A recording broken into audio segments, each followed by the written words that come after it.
There has been a lot of political drama in the country that has had an impact on the direction we take as a country. One such was the sudden resignation by former Minister of Finance Mhlanga, who was replaced by the former Governor of the Reserve Bank, Minister Mboweni. He came and presented the medium-term budget policy statement that gives a sense of the priorities of the government spending come budget allocations next February. All has not been well within government, given the turmoil of the recent years that is now being laid bare at the SARS inquiry headed by Judge Robert Nugent and the State Capture Commission headed by Judge Raymond Zondo. The government is running short of money, the debt levels have shot up, and corruption at all levels of government is rampant. Over the past 2 days, President Cyril Ramaphosa has been mobilizing the corporate and investment community to trust in our economy again. Growth has stalled and jobs are being lost. But what is to be done?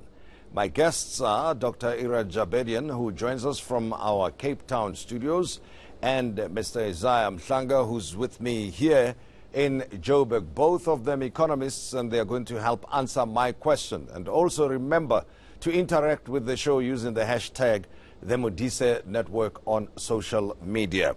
Now, let's start first with you, Dr. Abedian in Cape Town, and I'll be coming to Isaah. Just your reflections on the Minister Mboweni budget statement of a few days ago. What did you make of it? I think the most important element of Minister Mboweni's budget strategy was the fact that he was confident, competent, and provided it with clarity, which we have not had up to now. We have had ministers skirting around the issues, talking in tongues, and sending mixed messages. Mr. Mboweni, on the other hand, based on his experience and credibility, was very, very honest that we are in a difficult situation, we have to take tough decisions, and that, for the credibility of medium-term budget strategy, was absolutely critical, and he delivered on that. With respect to the actual numbers and allocations and taking items from here, there, he complied with the President's boosting of the economy or the package to stimulate, but we all know that that is a very, very limited scope that the government has in broadly. That is not Mr. Mboweni or National Treasury's problem, it's our country's problem. And we need to deal with the issues of growth, and he was very clear on that. Where I believe he could have done a bit more, and one hopes that by next budget he will manage to do, is to address the issue very openly that the South African public service, starting with the cabinet, starting with the ministerial handbook, and the privileges of the political elite in the form of cabinet members, premiers, local government authorities, is way out of proportion, and that has to be dealt with. He stopped short of that, and that for me was something that we have to deal with. All right, Isaah, coming to you now, the stimulus elements in the budget, a bit more detail that you picked up from there. What is it? Because I remember, was it what, 7, 8 years, 10 years ago? We knew that there were strategic infrastructure programs, and a certain amount of money was being allocated or set aside for that. So what is the approach this time, you think? I think if you read the budget more closely, you would see it's not a fiscal stimulus in the sense that we understand it to be new money being injected over and what is budgeted for at the beginning of the year. This is a reprioritization of already budgeted money. So to that effect, we wouldn't say it's a fiscal stimulus per se, but it is going to lead to efficiency gains because it's moving towards infrastructure investment, which, if you look at the multipliers, it leads to better growth, it leads to higher unemployment rates than if the expenditure is done on current spending. I think the focus on reviving, local government infrastructure investment, of course, being managed at a national level, is something that is quite positive, because we know historically municipalities, for instance, have failed to actually spend this money on real investment. The Guyana Water Project is one such example where money was spent, but still we continue to have water problems. So this time around, with the management at national level, we're likely to see more outcome out of it. Now, it seems that that is the case, what you've just said, Dr. Iraj Abedian, but the performance of Treasury, the agency there, SARS, being to blame here, is it because of lack of money or is it because of rampant wastage within the system that made it difficult for Tito Mboweni to talk about a stimulus package that had more substance to it?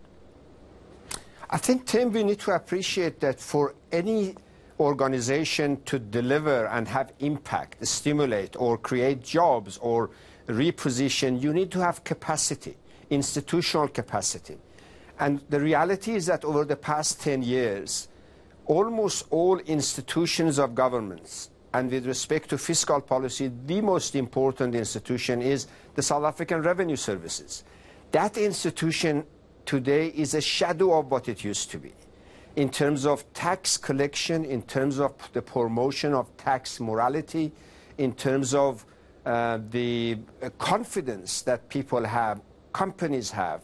I mean, the minister mentioned one example, which Judge Davis had also mentioned, that SARS used to manipulate the payment and the repayment of VAT, which is such a routine thing, which is an important element of making sure businesses, especially small, medium businesses, run their businesses. SARS used to play games with them, hold back because they had cash flow problem, or they wanted to boast that this is how much they've collected.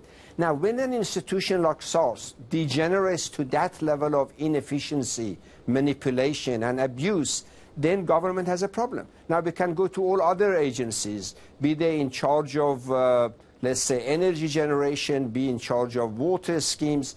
When we talk about infrastructure, we need to ask not money. Before money, the issue is, do we have the capacity to budget properly, to program or projects design, deliver on budget, on time? Now, that's the problem that minister has. That's the problem that government has.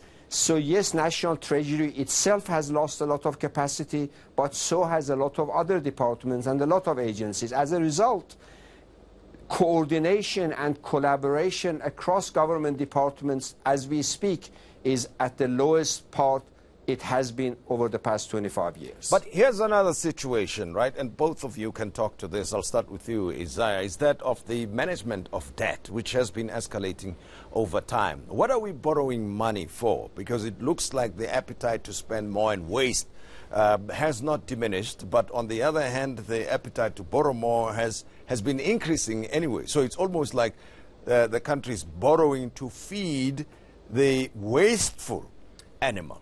That's exactly it. If you look at the Auditor General's report, you would realize that almost half of the budget deficit is come from corruption and misspending of funds.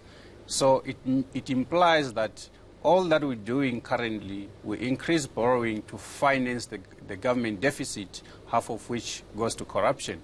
But I think there is also an overspending in terms of the government wage bill. You know, the deal that was struck between Treasury and the labor unions takes government to 30 billion overspending over the next 3 years. And if you look at the output or the productivity of public sector, it's very low for the amount of money that is being spent on current spending. Well, which should make me make this comment, that the government itself is complicit in that regard, as the ANC, because of the relations that are there between COSATU and the ANC. So one could say that that's the tripartite alliance effect on how the country's finances are managed. What do you think, Dr. Iraj Abedian? I think that's one element to it. To me, quite frankly, the emphasis on the wage bill can only be dealt with if we start with salary bills within the cabinet. The cabinet and the premiers and the MECs and the local government councillors, in terms of their wage bill, relatively speaking, they are far more wasteful, far more inefficient than the working class. So we must be very careful not to put too much of a spotlight on the working class without getting the management class, in this case, the cabinet and the colleagues. I'm with you. You have some ministers who had... Sorry, I'm with you there, Dr. Iraj. Yeah, but you can't have a... Yeah, but you see, it's not just about salaries. I'm talking about a minister who's got 16 or 17 advisors, bag carriers, and the overhead of an office. This is bizarre. This is almost verging on absurd. Now, we can't not deal with that and then say a nurse is getting 6% increase. Yes, the wage bill is too high, but not only the wage bill is too high, the number of public servants who should be doing the same thing is just way too high. And the government is top-heavy there in cabinet and the MECs, as Iraj says, and I see you nodding in agreement. Expand on that. You know, yesterday I saw so many BMWs in the parliamentary precinct than I have seen outside of a car garage. Yeah. And this just told me this comes with a security detail for each minister, for each deputy minister, which of course they are saying the private sector shouldn't do. But government itself is not taking a lead in trimming the fat. As Dr. Iraj is saying, starting with the top leadership. We have over 70 ministers and deputy ministers. But if you look from 1994, we had almost half of that. So this increase is part of the increase in the government wage bill. But I think if you look at the budget more generally, we have to appreciate the economic conditions that we find ourselves in.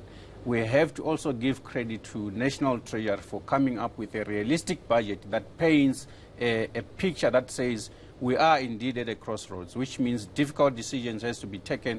And one of those difficult decisions, unfortunately from a political point of view, is going to be difficult to implement, which is one that is of cutting the size in terms of the number of employees in government. A few days before Minister Mboweni presented, the unions were saying we are going to war if he dare cut the number of employees. I suppose they would say that because they look at the bailouts that are being voted for by the government, the money that's been provided to the state-owned entities that are not performing. But we'll pick up on that in a moment, as well as look at the investment summit that has been held by President Cyril Ramaphosa and companies committing to invest in the economy. Dr. Iraj Abedian is with us from our Cape Town studios, and Isaah Mhlanga is with me here in Joburg.